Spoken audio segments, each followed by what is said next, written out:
So how do you like to travel? Would you travel by air or auto if you had your choice? Are you the kind of person when you travel that you like to take the time to smell the roses, or do you try to get there as fast as you possibly can? Given a choice, would you rather sleep in a tent or a motel? Would you rather cook over a campfire, or would you prefer the convenience of McDonald's? How do you like to travel? The ancient people whose story is so important to our faith did not like the way they were traveling. They did not like the pace. They did not like the predicament. They did not like the way things were working out. It was not an easy journey. The ground was parched. The stones were sharp. The sun was hot. The night was cold. There was water, but it was very, very scarce and hard to find. It was taking way longer than they had hoped or expected, and time was just grinding by. They didn't actually have to worry about a thing. God has promised, I will provide for you. I will protect you. I will show you the way. But despite the promise of God, they worried. And they complained constantly. And they quarreled among themselves. And they were judgmental and critical towards their leader. And they regretted that they had ever left Egypt. How is the journey going for you? Maybe the travels of Israel remind you of some of the journeys you made with your children. I remember when I was one of 6 and we'd pack up the van and head for downstate, and it must have driven my parents crazy how many times we would ask, how much longer do we have to go? Can we stop now? Can we stop here? And then we would start to quarrel among ourselves. He's pinching me. He's teasing me. Anything like that in your family? There was in our family growing up of 6, I can tell you that. And there was a lot of that going on among the Israelites as well. Our question is, how are we doing with our journey? For our journey is difficult, and our journey is our test. Well, listen to the words that describe how it was going for the children of Israel. These are not tourists. These are not travelers to see relatives. These are runaway slaves leaving a land of bondage, which now the difficulties, they say, are so severe they wish they were back there instead of where they were. And here's what the scripture says. I'm reading from Exodus chapter 15, and I'm starting in verse 22. Then Moses led Israel, and they traveled in the desert without finding water. When they came to Marah, they could not drink the water because it was bitter. So the people grumbled against Moses, saying, "What are we to drink?" Further along, another day, another place. Chapter 16 and verse 2. In the desert, the whole community grumbled against Moses. The Israelites said to him, "If only we had died by the Lord's hand in Egypt. There we sat around and ate all the food we wanted. But you have brought us into this desert to starve the entire assembly to death." Not only do they quarrel among themselves, they quarrel against Moses. They are judgmental. They are critical not only of his actions, but of his very intentions. You've brought us out here to die in this desert. Moving on, another place, another time, another day, 17 and verse 1. The whole Israelite community set out from the desert of Sin, traveling from place to place as the Lord commanded. They camped at Rephidim, but there was no water for the people to drink. They quarreled with Moses and said, "Give us water to drink." Moses replied, "Why do you quarrel with me? Why do you put the Lord to the test?" But the people were thirsty for water, and they grumbled against Moses. They said, "Why did you bring us out into this desert, out of Egypt, to make us and our children and our livestock die of thirst?" They quarrel, they're critical, they're judgmental. They judge not only his actions, but his intentions. They judge his capabilities as well as his very integrity. Do you see the pattern? They are not happy travelers. They are irritable and cantankerous. They are quarrelsome and critical. And finally, they grow defiant and mutinous. Yes, they did grow so thirsty they couldn't even spit, so hungry that their stomach growled, so weary that their feet were sore, maybe blistered, and felt they couldn't take another step. But was that an excuse for all of this whining, for all of this judging, for all of this complaining? Sure, we all want smooth flights. We want safe landings. We want spacious, comfortable accommodation. We want flights that are right on schedule. But life doesn't always go that way. It just doesn't fit the territory that is our world. We will have bumpy rides and hard landings and cramped quarters and schedules that lead to great delays.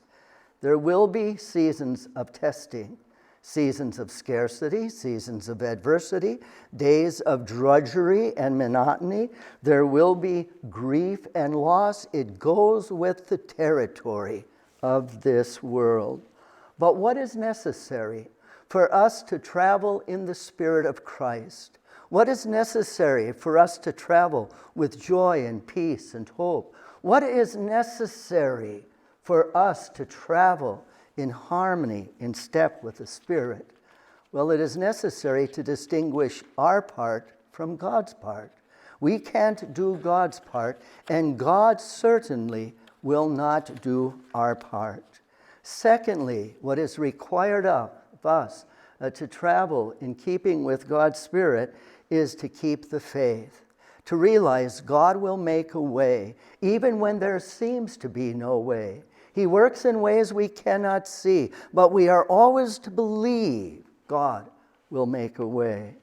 What is necessary to walk in the Spirit of God and to experience His joy in our peace? For us to move forward, sometimes it requires simply our grit and determination, our will to press on, even when we're thirsty and famished and weary and feel we can't take another step. What is required for us to stay in step with the Spirit? To maintain a grateful spirit, not to allow us to go to this place of whining and grumbling. Instead, we are to count our blessings and to give thanks. 1 Thessalonians 5:17, in everything, not for everything, in everything, give thanks, for this is God's will for you in Christ Jesus. Sometimes a little perspective helps. Next time you have a sore throat, be thankful that you're not a giraffe. Next time you have chapped lips, be grateful you're not a hippopotamus. Perspective can help. It's not easy to live with somebody who whines to high heaven, who is constantly complaining about the sorry state of their affairs. Easier to live with a toothache or an earache than to live with somebody like that who's constantly on the complaint. What is necessary for us to keep in step with the Spirit? It is our responsibility to bolster our spirits. Others who are encouragers can help us, but it is our responsibility, my responsibility, not to allow my spirit to settle into a spirit of despondency. Indulge in a scoop or a second or even a third of scoop of ice cream from time to time if you need, but don't indulge yourself by wallowing in self-pity. It will not help you in the journey, and it will not help your fellow travelers if you go around moping how bad you have it. What is necessary for us to go forward with God in the manner that He desires? It means we need to cut the cord with our past. This was a problem the Israelites had. They kept looking in the rearview mirror. They kept remembering their past in a warped and a distorted way. Oh, we had all the food we wanted. So quickly they had forgotten the taskmaster's whip. So quickly they had forgotten they hadn't had a day off in their whole lifetime. So quickly they forgot of what God had promised. We need to learn to cut the cord with our past. We don't want to be like the two men. They had rowed across the lake late in the afternoon to a tavern to eat, to drink. Now the hour was late. They left the tavern. They walked down to the dock. They got into the boat. It was dark. They were very drunk. One sat in the front of the boat, and the other one rowed. And he rowed, and he rowed, and was rowing, he thought, towards the shore. But when daylight came, they realized they had forgotten to untie the boat. You can make a lot of effort, lots of effort, but it gets you nowhere if you haven't untied the boat, if you haven't cut the cord with your past. Otherwise, instead of writing a new chapter, a new story, it's just another version of the same old story. What is necessary for us? You realize that in this journey, this life is a journey, cradle to the grave, and it is a difficult journey for everyone. Not all the same, not every season, but there are seasons of adversity and scarcity. There are seasons of monotony and drudgery. There are seasons where you feel you can't take another step or life doesn't seem fair. But if you start complaining and start feeling sorry for yourself and start blaming others and criticizing others for how bad you have it, you will be failing the test that is your journey. I don't mean to minimize their journey. The ground was parched, the stones were sharp, the sun was hot, the night was cold, water was scarce, food was scarce, the days dragged on and on. But it is not an excuse for their failing the test or for the behaviors or the attitudes that became theirs. I don't mean to minimize your difficulties. There are breakdowns, there are breakups, there are troubles, there is scarcity in your life, there's adversity in your life, there's broken promises, maybe shifting commitments, cold shoulders, hard feelings, sharp tongues. We deal with all kinds of adversity in the course of our life. It is never to be an excuse for complaining or whining or giving up or regretting or faltering in our steps forward. It was October 1947. Chuck Yeager was the pilot. He'd be the first pilot to ever break the sound barrier. There were others who tried before him, quite a number of others who had tried before him, and they would almost get to that speed where you crash through or proceed through the sound barrier, and their aircraft would shake violently, and it would rattle, and they were so afraid that the whole thing would just bust apart at such a high rate of speed that they did the naturally intuitive thing. They would pull back on the throttle and say it can't be done. And then Chuck Yeager got into his jet October 1st, 1947, and he did what no other pilot had done. He reached that same phase, and it was rattling and it was shaking. And he, instead of pulling back on the throttle, he decided to push forward and leaned on his throttle forward. And he went right through the sound barrier, and as he did, there was peace and there was a smooth ride. Sometimes we shake with fear, and sometimes we just shake with anger, and we're so upset. But we need to learn to press forward, and there's peace on the road, and the realization that God is seeing me through this as well. And sometimes to go forward just requires the courage, the grit, the determination to do exactly that. What is required of you to walk in step as you take this journey that is life in harmony with the Spirit of God? It is again to recognize there is your part and there is God's part.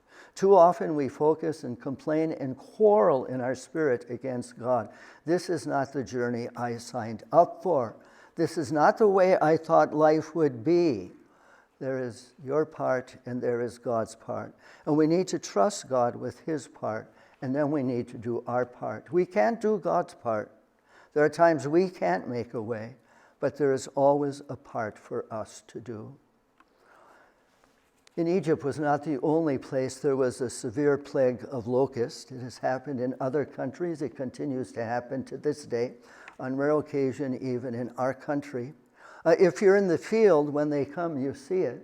You can see a cloud that looks so black and so big and so foreboding. There are just so many of them. And if you were to experience that as they come to devour your crop or crops, you would say they flew in. But you know, locusts or grasshoppers can't fly. All they can do is jump, but they are great at jumping. Do you know that a grasshopper, a locust, can jump 200 times its height? Do you realize what it would be like if you had the same kind of capability as a grasshopper? I mean, if your height is, we'll say 5 feet, and you could jump 200 times that, do you realize the obstacles you'd have no trouble getting over? I mean, this ceiling is only about 25, 30 feet. I mean, this is almost an effortless jump, right? The tallest tree that you have in your neighborhood, you could just pop right over that. This little viaduct, that big scaffold on Pine Mountain, if you could jump 200 times your height, I mean, that would be no problem. There isn't anything in Dickinson County you just couldn't pop right over. I don't think we have a hill 1,000 feet high. Grasshoppers can't fly. They can just jump. But when they jump, and if there's a strong wind, guess what? That wind is carrying them. And they have no navigational skills of any kind. They can't even put on the brakes. They just have to go with the wind. Our part is when God says jump, to jump. He provides the wind. He provides the power. He provides the guidance. But it requires our doing what he says. The one jump that you never want to make is to jump to this conclusion that God has forsaken you. There will be times it will be very tempting to do so because the journey of life is a difficult journey. But God has not forsaken. He may be testing. Just because you're going through a tough time doesn't mean God is testing. There's a lot of other stuff that can be going on that we likely don't know anything about. But one thing you can know is he is there for you in the journey. God has said in Hebrews chapter 13 and says it elsewhere, I will never leave you. I will never forsake you. You may not feel it. You may not see it. But God is ever present to us. Let us ever be present to him. May this be our determined desire. I'm pressing on the upward way. New heights I'm gaining every day. May this be our testimony. May this be our prayer. Lord, lift me up and help me stand. Plant my feet on higher ground. We will sing this testimony and make it our testimony, I hope. We will sing this prayer just now, just like magic. The words are going to appear on the screen.